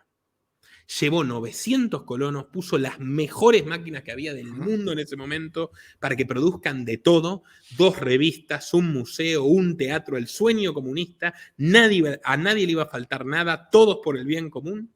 Al cabo de 3 años estaban en la total ruina. El hijo de Owen se le había presentado diciendo, papá, por favor, dame rango de burócrata, dame un sello, dame algún privilegio del cual pueda cobrar sin rebajarme a trabajar con las manos. Lo echó a patadas porque Owen creía realmente en la causa. El director de la revista acusaba a Owen de ser un cerdo especulador porque había donado solamente 2/3 partes de su fortuna y no todo, y sugería que había que colgarlo cuando vuelva al pueblo. La gente que se quería se odiaba. Y un sujeto que vivió toda esta experiencia y dijo, nosotros vinimos aquí con el corazón elevado y terminamos desencantados como la gente que vivió el terror de la Revolución Francesa, quisimos hacer un mundo en miniatura, dice Warren lamentándose. Él prueba otro experimento, Josiah Warren. Crea una sociedad anarquista mucho más humilde, con 1.800 personas en Nueva York, que se llamó Modern Times Colony. Tiempos modernos. De ahí toma el nombre, aunque en un giro medio irónico, Charles Chaplin, porque Charles Chaplin era libertario, influenciado por Warren. Y era una sociedad de mercado, era una sociedad con propiedad y con comercio, donde la gente tenía cada uno lo que era suyo, trabajaba, etcétera, pacíficamente. Aguantaron 25 años sin ningún problema y los barrió el ejército. en la guerra de secesión. Pusieron en su lugar, el ejército que los liquidó y se los llevó conscriptos, un hospital psiquiátrico militar. Actualmente se llama Albany, esa localidad. ¿Qué quiero decir con todo esto? Yo creo que es un error condenar la riqueza per se. Creo que es un error pensar que el que se enriquece a través del comercio está empobreciendo a otro. Creo que quien piensa eso termina hundiendo en la pobreza a todos. Porque, don Rubén, no hay explotación. Oye, en esa visión, esto de que repite ahora Claudia Sheinbaum, me dijo, por el bien de todos, primero los pobres, ¿cómo lo analizas? Lo último que le quería decir es, si hay un agricultor en la India que gana $1 por día trabajando 10 horas, no es porque el capataz de la India sea un monstruo inhumano o el propietario sea un vil explotador que le chupa la sangre. Es porque no tiene más que un rastrillo para arar. En cambio, en cualquier lugar donde hay un tractor y se produce mucho más y se enriquece mucho más consiguientemente el propietario, donde hay capital, Alemania, lo que quiera, Estados Unidos, Nueva Zelanda, pero cualquiera de nuestros países donde haya algo más que un rastrillo, se paga mucho más al operario. Pero, por ejemplo, todos estos, incluso trabajo infantil en estos países y Bangladesh, y que producen estas marcas y que reciben una miseria de salario. Bueno, le voy a contar una historia real. No, pero dime de eso. O sea, reciben una miseria. O sea, no, es que tú negas la explotación. Sí, la niego completamente. Yo creo que en un acuerdo voluntario no hay explotación. Y le voy a decir, a ver, en Bangladesh, yo esto lo hablé con una chica que decía, no compro, digamos, caminando por un shopping y le digo, ¿te gusta esta marca? Porque vi que tenía una campera de esa marca. Sí, pero ya no compro más, porque yo solo compro, ya no compro más fast clothes, me dijo la progre. Y le digo, ¿qué es fast clothes? Como fast food, comida rápida. Sí, ropa producida industrialmente y a veces por esclavos en Bangladesh. Y le digo, ¿qué tipo de esclavos? ¿Gente que está trabajando en contra de su voluntad? No, pero, a ver, tienen 14 años. Lo ves en los videos de TikTok. Le digo, a ver, mostrame un video de TikTok. Y abrió el teléfono y me mostró el video de TikTok. No, yo no te lo mostré en videos de TikTok. Hay estudios muy serios sobre el tema. Sí. Pero me mostró los muchachos trabajando en las fábricas del sudeste asiático. Y le dije, bueno, muy bien. ¿Cómo vivían antes de trabajar en una fábrica del sudeste asiático, en los campos de arroz inundados del sudeste asiático, donde proliferan más enfermedades que prácticamente en ningún otro lugar del mundo, entre otras cosas porque tienen demasiadas aguas estancas, no hay viento y no se mueven? Bueno, ¿cómo vivían? Vivían de una manera infinitamente más degradante y peor, Rubén. Es necesario... Yo ahí no estoy de acuerdo contigo. En ese punto, categóricamente ahí no estoy de acuerdo contigo. Yo sí creo en la explotación, no en términos de la explotación marxista y el uso. No, pero por supuesto. Aquí en México incluso lo hay. Yo le comentaba ahora a Uber antes de esto y mira, alguna vez, no sé si tú has tenido servicio doméstico. Por supuesto. Por supuesto. Y también he vivido, y también le aclaro, he vivido unas cuantas semanas, por mi rebeldía juvenil, pero unas cuantas semanas en la calle, departiendo con indigentes. O sea, literalmente tuve la educación en mi vida completa. También sé lo que es la adversidad, también es lo que es... Bueno, pero por ejemplo, una vez a mi esposa, espero que esté ya dormida, no le gusta que yo diga esas, pero alguien que trabajaba con nosotros, ella dijo, no te vamos a pagar esto, te vamos a pagar esto, más, ¿no? Más. Aparte de otras cosas, a ella le repudia que yo haga estas cosas. Vino una vecina a reclamarle que, oye, además fíjate el lenguaje, tu muchacha ya habló con mi muchacha, un concepto casi ahí de... y ahora ella ya está pidiendo lo que tú le estás diciendo, no, por favor, no le digas. Y dice, en nuestra conciencia y por iniciativas esposas, no, lo otro es una explotación. Es una explotación. Vamos a darte esto. Y luego las tenían trabajando ahí el fin de semana y no salían. Y una cosa donde dices, es terrible, es un abuso total, ¿no? Es una neoesclavitud, diría yo. No es tan neoesclavitud, porque mire, es frivolizar la condición del pobre africano al que Jefferson le metía 85 latigazos en la espalda. Es frivolizar. No, pero oye, ¿no has visto a los indocumentados? ¿Has ido a Estados Unidos? No, pero a ver, hay pobreza extrema. Por supuesto. A ver, yo me fui a los pueblos del Chaco cuando los indios, lo digo con respeto, porque ellos nos dicen somos nativoamericanos, No, dicen, ya, somos ya. indios. Sí, Entonces, sí. para mí no es peyorativo. No, no es Para los peyorativo. racistas No. es peyorativo. No, para mí no lo es. Con piso de tierra, en la época en la que Cristina y toda la retórica nacional y popular y el modelo inclusivo con el gobernador Capitanich los mandaban a matar con casa de 3 paredes. Esa gente con casa de 3 paredes, que yo vi, que siguen teniendo casa de 3 paredes y piso de tierra, y que tienen problemas, pero muy graves con el agua y la sequía, que les mandaban a reprimir y que después le daban la tierra esa, se le daban a los amigos ojeros de los progres. O sea, yo sé lo que usted está diciendo. Yo fui a Famatina, que es una localidad que la estropearon con el cianuro en el agua y la envenenaron. Yo obviamente sé que hay abusos que deben ser combatidos o deben ser limitados o lo que sea, si se puede, erradicados. Ahora, don Rubén, y se lo voy a defender hasta la última porque esto para mí es una convicción humanista. No es que yo sea amigo del de la fábrica en Bangladesh, ni tengo interés de poner una fábrica en Bangladesh.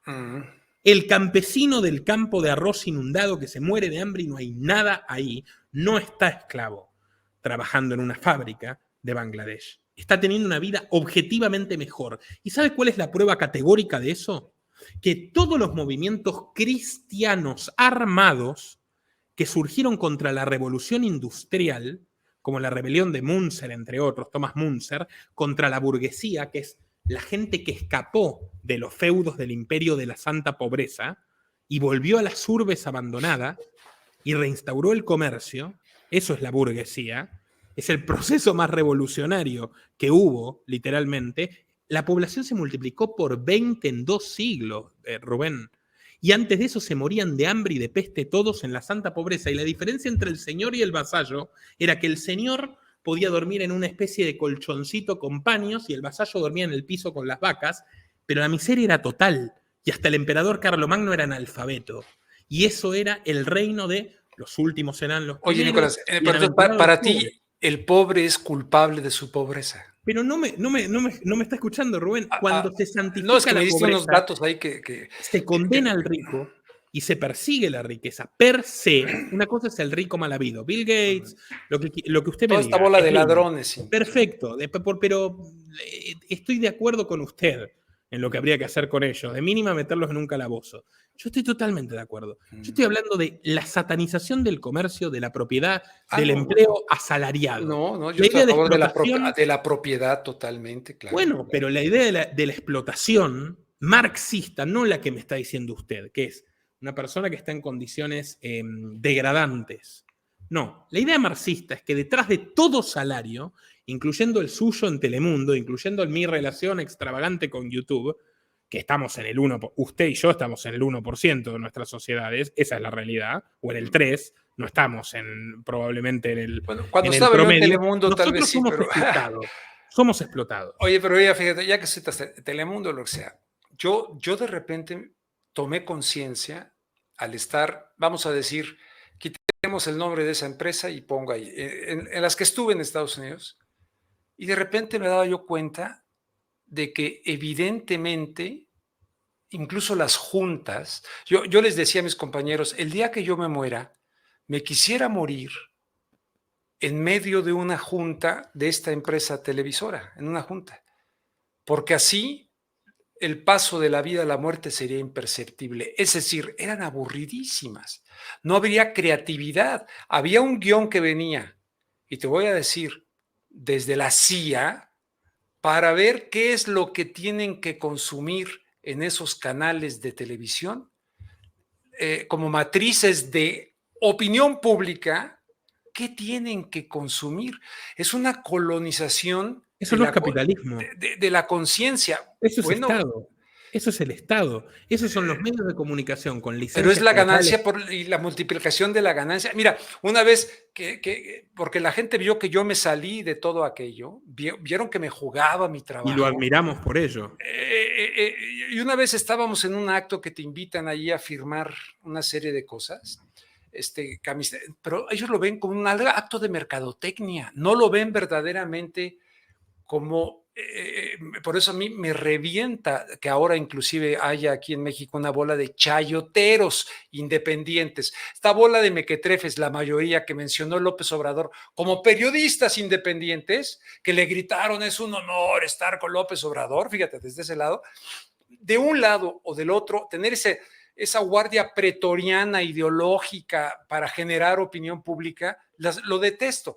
Allá yo me salí de manera tal que la gente percibía que yo, oye, qué bárbaro, ya que nos da, se van a dar casi las 11 para mí. Bueno, entonces resulta que una vez una chica venezolana que estaba encargada de cosas y la gente quería hablar conmigo. Y yo quería hablar con la gente y comunicarme humanamente con él. Y me decía, oye, ya, Rubén, por favor, no frenes aquí a la clientela. Y escuchándola a la gente, con un profundo desprecio y mira, te pongo un ejemplo, o sea, cuando hice un reportaje para que la gente fuera a la ópera y entrevisté a Rolando Villazón, porque hay una pobreza no solamente material, hay una pobreza cultural, espiritual, y ahí los quiere ese sistema, llámale como quieras, pero ahí los quiere, que consuman, ¿verdad? Que compren, que paguen sus impuestos, pero pero calladitos, para que no protesten, no hagan ningún tipo de acto humano por defenderse colectivamente sobre los abusos. Y te pongo el ejemplo de toda esta gente que llegaba con una ilusión porque decían, caramba, este cuate no nos trata como nos tratan los otros, aunque claro, también salgo en fotos así, todo. Te termino diciendo esto. Hay un reportaje que hice por ahí que se llama Espaldas Dobladas en el Valle de Salinas, en California. Es una obra de arte. Pero seguía a esas personas que se levantaban a no sé qué hora de la mañana. Los explotaban tremendamente. Cuando te digo los latigazos, no son latigazos físicos, son latigazos. No puedes protestar, no te damos, no puedes porque te deportamos. Hay un Estado que crea la categoría monstruosa de que un ser humano es ilegal. Exacto, que además ontológicamente no puede ser ilegal, ¿no? Ilegal fue robarse la mitad del territorio mexicano, eso sí fue ilegal. Y no me pongo eso también que fue ilegal, pero a ver, y perdón, con los esclavistas, partamos de la base de que es un país esclavista. Sí. Rubén, usted sabe que yo no soy proamericano, pero yo no yo lo sé. Pero eres pro-estadounidense, porque americanos debemos ser todos. Dije no soy pro-norteamericano igual. Norteamericano. Usted también norteamericano en rigor, por mexicano es verdad, tiene razón. Hay que sacarse ese clip de la cabeza. Estadounidense. Sí. Usted sabe que no soy pro-estadounidense. No soy pro-corporaciones. Lo que estoy tratando de decirle es que generalmente, y no quiero convencerlo, yo lo respeto a usted como yo te súper respeto y hoy hablaste de cosas maravillosas. No estoy atacando a los pobres. Vamos a traer la idea a colación. El salario mínimo. A usted el salario mínimo seguro le parece. ¿Y por qué dije que nosotros? Obviamente nosotros no somos Slim, ni remotamente. Estamos mucho más cerca del más pobre de los mexicanos que de Slim o el más pobre de los argentinos que de Urnequian. Pero en nuestras sociedades, la realidad es la realidad. Usted sabrá cuál es el salario promedio de México. Yo sé cuál es el de Argentina. Sé cómo es en general en América Latina. Nosotros estamos en una posición privilegiada y trabajamos. Sí. En mi caso, yo si no trabajo me muero de hambre. Pues y el marxista me ve tan explotado a mí como a la espalda mojada en su análisis estricto de la plusvalía. No es así. No hay esclavitud o explotación en cualquier relación salarial. No es así. No en cualquier... pero perdón, nomás déjame cerrarte esta idea, porque de ahí viene, cuando yo me sentía, soy un privilegiado, porque era un privilegiado, no como Jorge Ramos y toda esa gente, ¿no? De ninguna manera. Pero decía, soy un privilegiado y no quiero prestarme por ese dinero porque me prostituyo a envenenar a la comunidad hispana que está aquí, que me ve con la ilusión de darle algo distinto, como contenido. Entonces digo, no, ahora sí que como Capuchis, que digo, lo mío no va a ser... no es una vocación, dije, es una misión. Y déjame decirte que antes de entrar siempre a los estudios de televisión en México y tal, antes yo hacía una reflexión espiritual desde mi punto de vista, de mi fe, ¿no? Para ser instrumento de decir cosas donde la gente pueda sentir, y vieras Era una emoción, te mandaban a esas cosas y ya ves la gente. Luego me mandaban a unos desfiles, no me dejará mentir la gente del Salvador, de Guatemala, ahí en Los Ángeles, y te llevaban así como celebridad en un carro convertible para que la gente te salude. Y ¿sabes qué hacía la gente? Se desbordaba. Cuando empezaron a ver eso de mí, fue cuando me empezaron a dar crán en los medios de comunicación. Dice, este güey está politizando a la gente. Las está politizando, les está haciendo conciencia. Cuando hubo personas que entendieron que prestarle sus hijos a la secta militar para ir a pelear una guerra como la de Irak, y entonces empecé a generar una bronca tremenda al interior de estas empresas, que lo que les importa es la ganancia. Y ahí los otros se prestan, ya hay muchos que ahí están, se prestan y siguen todavía con la imagen y que acá y que comprometidos con la comunidad, comprometidos ni madres con la comunidad.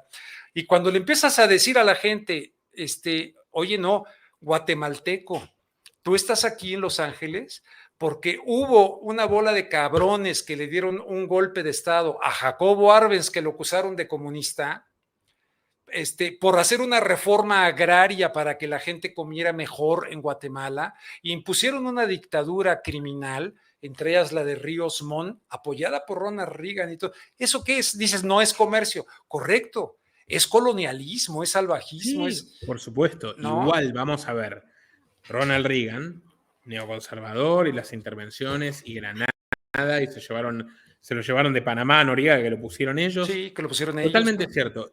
¿Y los soviéticos no fueron unos torturadores genocidas de lo peor? No, sin duda. Yo por eso estoy... Yo sé que usted no es prosoviético, pero lo que estoy diciendo es, todos los regímenes que utilizan la violencia del Estado terminan así. Sí. Para mí el problema nuclear siempre lo será. Oye, pero ¿cuál sería tu sociedad ideal? Una vez le pregunté al subcomandante Marcos. Mi sociedad ideal. Le dije, a ver, Marcos, para ti, entonces dime, ¿cuál es tu modelo de país? ¿Cuál? Una sociedad Cuba, y él me dijo, no. Mi sociedad ideal es una sociedad de mercado, donde las cuestiones comunitarias se pueden decidir de forma comunitaria, pero donde el individuo y su propiedad privada tienen un espacio central totalmente respetado, y donde no haya gente que está expropiándole a los demás en nombre del bien común y obligándoles a hacer cosas que no quieren. Obviamente que mi sociedad sin Estado, básicamente lo que le estoy diciendo es una sociedad tal como la tenemos, saque al Estado de la ecuación y Slim y Bill Gates se derrumban. En la medida que haya... ¿Pero qué colocas en lugar del Estado? Yo no, mire, en la mayoría absoluta de los ámbitos, empresas, organizaciones comunitarias. Mire, Iván Illich, posanarquista, que lo tenían ahí en México, que no era liberal como yo, tuvo unos experimentos educativos formidables. ¿Y por qué no se puede? ¿Por qué no se pueden llevar a cabo hoy? ¿Por qué es imposible? No, porque hay un Ministerio de Educación que lo prohíbe. ¿Por qué no se puede llevar a cabo hoy? O sea, ¿por qué Telemundo funcionaba así? O la cadena que sea. Infobae. Yo me fui a Infobae porque no me quisieron publicar mi artículo Israel, breve historia de un genocidio contemporáneo. No, pero ¿estás seguro? Porque vamos a hacer Infobae TV y te queremos... Sí, estoy totalmente seguro. O sea, yo no estoy diciendo que el ánimo de lucro lo es todo. Estoy diciendo que el ánimo de lucro es fundamental. Porque tanto usted como yo, si podemos ser periodistas o pudimos serlo... es porque tuvimos la oportunidad de vivir de este trabajo, es porque tenemos el capital mínimo, que cada vez es menor, el capital que se necesita para poder emitir, para poder llegar a muchísimas personas. La satanización de la riqueza, de la propiedad, del lucro, del comercio, no es buena. Y lo que le decía el salario mínimo es esto. En México son $440 por mes, según los datos oficiales. Capaz, me estoy equivocando, pero supongamos que son $400 por mes. Usted considera que si el salario mínimo son $400 por mes, pero hay muchísima gente en México miserable, viviendo de las dádivas del gobierno, como dice usted, por menos, mal viviendo. Y si un empresario quiere emplear a $300 y no a 400, y la gente quiere trabajar a 300, ¿es eso una vil explotación? ¿O les está mejorando la vida? Y la sociedad, poco a poco, irá progresando, porque cuanto menos desempleo haya, más salarios van a tener que pagarse.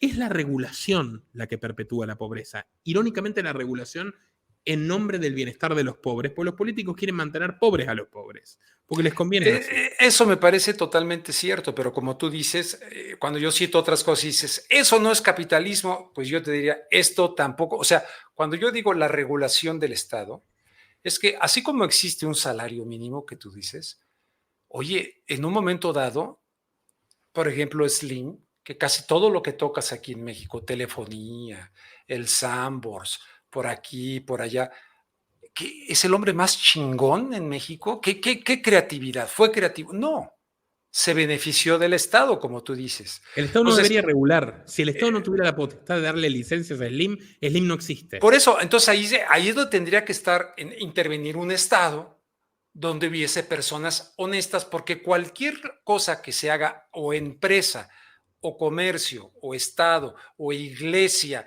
o periodismo o cualquier cosa que hagamos, si no va de por medio la honestidad, entonces vas a decir, bueno, mira, yo aquí en YouTube me voy, ahorita lo más rentable ahorita aquí en México, bueno, ya no está, pero lo más rentable en YouTube es aplaudirle al expresidente López Obrador. No, Es lo más no lo rentable. vamos a hacer.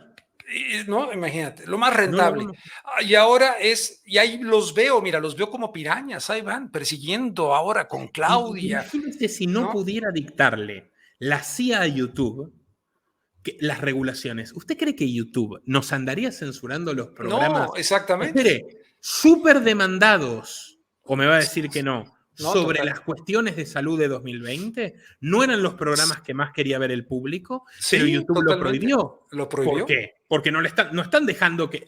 Mire, YouTube, a ver, Entonces, todas estas leyes eso no es regulación, están eso es. fusionadas con el Pentágono. Pero usted dice, un estado de gente honesta. Mire, podemos saber periodistas honestos. Es una utopía, ¿no? Es una utopía. Claro que sí, la mía también, pero podemos saber La tuya periodistas también. honestos. Habemos, existimos. Usted es un periodista honesto. Y hay periodistas Sí. que no son honestos. Sí, no lo son. Hay Que empresarios me puedo honestos, equivocar en alguna situación de análisis. Ok, correcto. pero todos. Pero, No nos honesto. equivocamos. O sea, jamás, y mis hijos lo saben perfectamente bien, ha entrado a este hogar dinero sucio. Jamás. Pero por nada. supuesto, don Rubén, a ver, y puede haber un carpintero honesto y uno deshonesto, un empresario honesto y uno deshonesto. No puede haber un político honesto, desde mi punto de vista. Ahí sí lo creo contigo. Estoy totalmente de acuerdo contigo. Bueno, pero para Sí. ser político, ya entonces, ese es el punto. El Estado para mí no hay nada que tenga que intervenir, ni regular, ni proveer, ni quitarle a nadie. Todos los problemas que tengamos los vamos a afrontar mejor como sociedad civil. El punto acá es eliminar, o sea, el punto básico, el obstáculo por el cual no podemos vivir libremente es eliminar el monopolio de la violencia que tiene el Estado. O sea, Eso es verdad, eso es la absolutamente. Mira, por ejemplo, Cuba, como el Estado cubano, y que acá ponen y que Cuba por aquí, estos de Morena, y que Cuba. Yo en Cuba fui y me hospedé en un hotel, por cierto, muy bonito, que tal vez mejor no digo cuál. Y pedí porque yo había cargado un camarógrafo y todo, tenía problemas de la espalda, los tengo hasta la fecha. Cargué a un camarógrafo una vez en mis hombros, todo. Entonces llegó una señora, me mandaron, decía, oiga, necesito un masaje, habrá. Y llegó una señora y todo, oiga, y a ver, señora, y que, ¿no? A la habitación, ¿no? Un masaje profesional, obviamente, una respetable dama. No, y que Fidel, no, sí, Fidel, el comunismo y no sé qué. Luego hice otro viaje, me enviaron otra vez otro viaje, pedí el masaje. Y si no mal recuerdo, fue hasta el tercer viaje que la señora me tomó confianza, que se soltó llorando y comentándome ya con cierta confianza y me decía, oiga, pero por favor no diga, pero es que esto y todo lo contrario me lo dijo ya que tomó confianza. Un chofer que nos pusieron una vez en una cobertura allá, donde fíjate, mi cuñado, que fue con mi esposa allá, y era la visita del Papa Juan Pablo II a Cuba, y de repente fuimos a dejar a mi esposa y a mi cuñado que se regresaban a México. Y cuando regreso del aeropuerto al autobús, encuentro al chofer que estaba manejando este autobús, abrazando el volante, empapado y llorando, y le digo, ahí iba a decir el nombre de él ahorita. Le digo, oye, ¿qué pasó? ¿Por qué te pasó? Y dice, Rubén, es que tu cuñado. Le digo, ¿qué te hizo mi cuñado?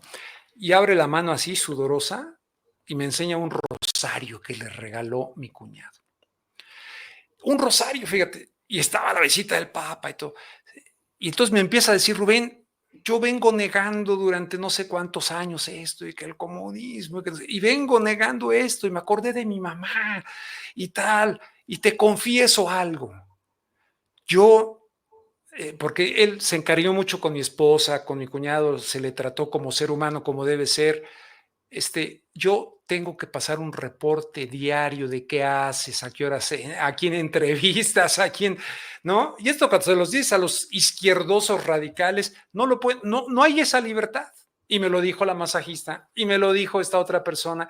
No hay, es más, a mí me condicionaron que pudiéramos entrar porque hubo una entrevista que molestó ahí al sistema, a Fidel y a toda la cuestión, y me condicionaron, ok, entras, pero no entrevistas a fulanos, a sutanos y a sutanos. Ok, perfecto, no lo hago. Para que entrara Telemundo, lo logramos que Telemundo pudiera entrar después de que Fidel estaba en una entrevista que hizo una persona que ahora es congresista de los Estados Unidos. Total, nos dejaron entrar. El primer viaje fue con lo de Babalu Ayer, ¿sabes? Allá en la cuestión de San Lázaro hay un sincretismo, un rollo ahí religioso, raro, etcétera. Y yo tuve que respetar aquello y hacer una cobertura objetiva, etcétera. Y me limité así, no a entrevistar a ciertas personas, porque si no, imagínate, toda una cadena que logró entrar. Pero de repente estaban Fidel Castro allá adelante, con Gabriel García Márquez, ¿no? Y empiezan en misa en la Plaza de la Revolución, así llamada, y empieza a gritar la gente, libertad, libertad, libertad, libertad. Y le digo a mi camarógrafo, Hugo, graba esto, por favor, cuanto antes. Saca la cámara y se callan. Y salta una mujer y dice, grítenlo, pueblo cobarde, abajo Fidel. Y su compañero le tapa la boca y se la lleva muerta de miedo y la saca de ahí, ¿no? ¿Por qué te estoy diciendo todo esto? Ya está. Bueno, de que evidentemente eso es un control total del Estado. Un control total del Estado. No es una regulación, es que el Estado aplaste a la gente y no les permita. Están los famosos paladares, restaurantes que les permiten tener como iniciativa, que creo que son 12 sillas nada más. Por eso yo digo, además del embargo, que el Papa dijo, que quiten el embargo y cada rato el embargo. Hay un embargo interno muy cabrón, donde no le permiten a la gente, médicos que andan manejando taxis y todo eso lo vi, pero no los puedo hablar con mis amigos de izquierda porque entonces soy de derecha. Y ves, es increíble, pero no veo un sistema. Canadá, ¿qué te parece Canadá? Bueno, pues Canadá ahorita tiene un sistema que es prácticamente una dictadura. ¿O totalmente. No? Totalmente. Inglaterra también. Inglaterra también. Y no es que no lo fuera antes Inglaterra, que tenían todo el discurso de la libertad de expresión, sí. Pero cuando Oscar Wilde los molestaba con las sátiras, encima tanta bonomía en Oscar Wilde, es tan bonito leerlo, las sátiras de Oscar Wilde los molestaba a los victorianos y los metieron en un calabozo por sodomía cuando absolutamente todos tenían los amantes en el closet. Sí. Pero bueno. O sea, yo lo entiendo, Rubén, pero lo que quiero Trato de explicarme en eso, sí, pero sí.